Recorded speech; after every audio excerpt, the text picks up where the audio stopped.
What's going on YouTube? Say King's Creation again, bringing you guys back another video. Now I'm officially good to go. I got rid of COVID, so we are a lot healthier now and we can get back into our original content formation.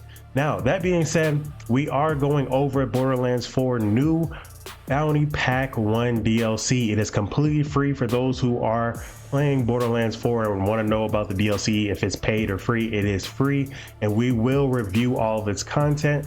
Now there are legendary weapons that came out with it. We're going to review 2 of them and talk about one of them because I believe this one is the best one. I also farmed the DLC boss over and over again, so you will see some gameplay, and for those who are struggling with completing that boss, I will break down the build that I'm using. So without further ado, let's get into this video. Okay, when you dive into Borderlands 4 for the first time during the DLC, you're going to receive a reward. This reward is going to be a new vehicle. It's going to be called Trident. Now, I'm not going to showcase the gameplay of me using this vehicle because I will be spoiling it for you.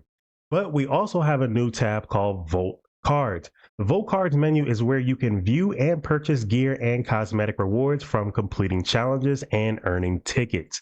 Now these tickets can be used to buy the legendary weapons and also cosmetics for the DLC.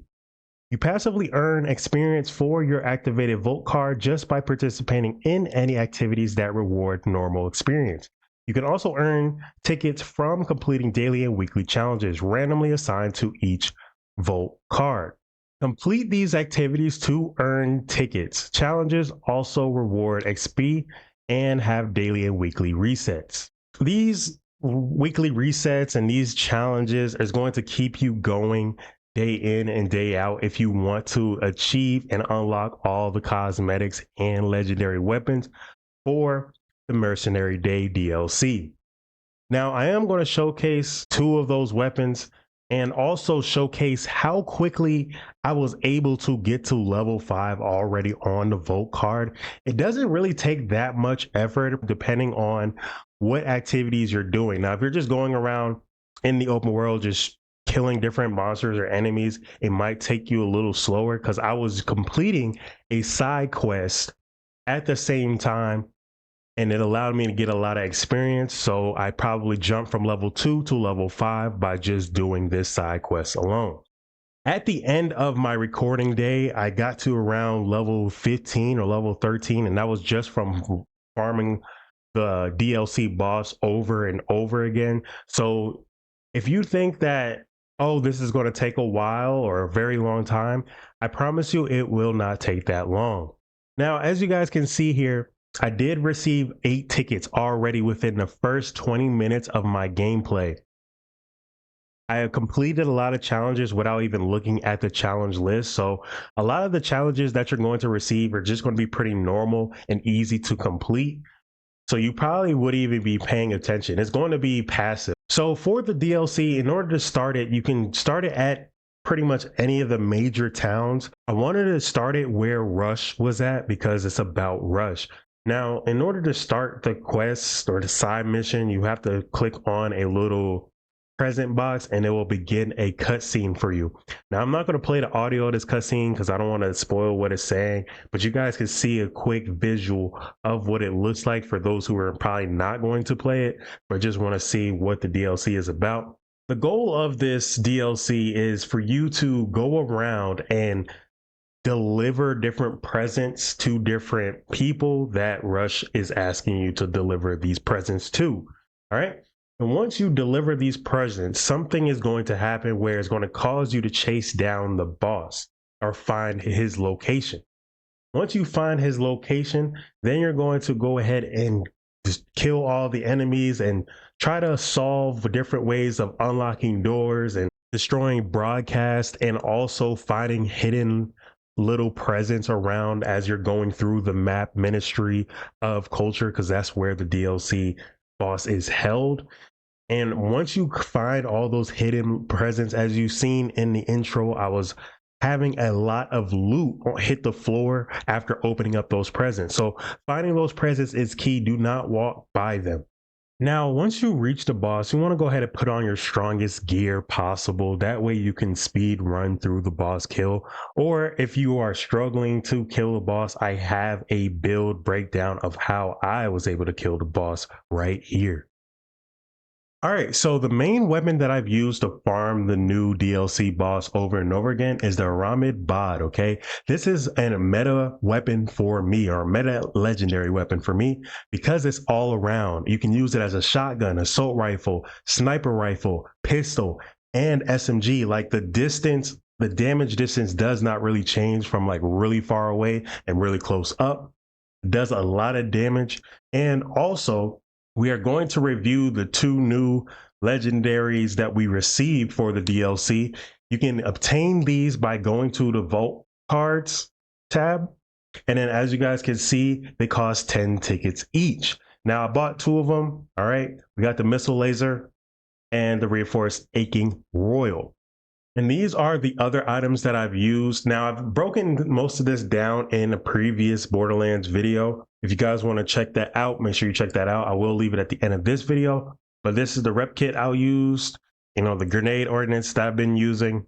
And also this Siren class mod has helped increase the damage for this because this is a shotgun and we got 45% shotgun damage. Now this also will help the new legendary that came out, the Missile Laser, because it is a shotgun as well. And I do like this weapon. It is really strong. You will see it in the gameplay.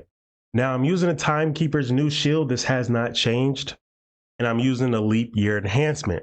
I just wanted to show you guys the build that I used to farm this if you ever have that question. And I'm going to show you guys the skill tree that I have. If you guys want to take a photo of this and copy it, you can. Now for the specializations, it's the same thing. Got 20 points at Brute and 16 into Survivor as of right now.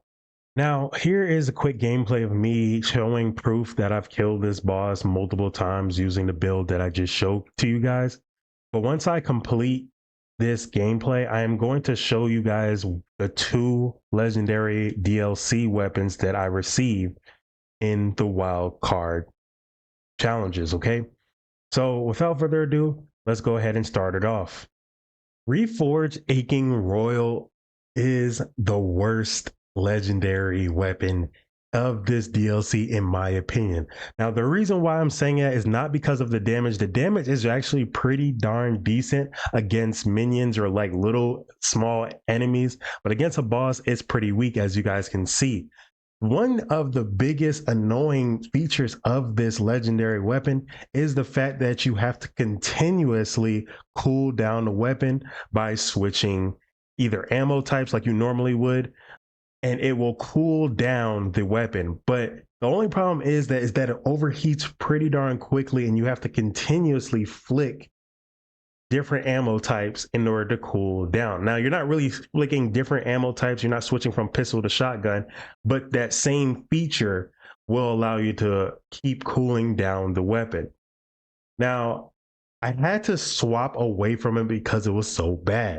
All right, this is the best legendary for this DLC, Missile Laser. Now I really love this one because of the two features that it has. The laser, which is the full automatic version of it, and honestly I love the way it's animated. It's bright, it's colorful, looks cool. And then we have the sticky grenades option when you flick the weapon type or ammo type, right? Now these grenades are home seeking, so it's basically like a missile, right? It locks onto those enemies that you look at and then it automatically goes towards them no matter where you're aiming. It's almost similar to the Burt's Bee legendary SMG, where you shoot the SMG and then all the bees that come out of it track down the enemy and then do its damage.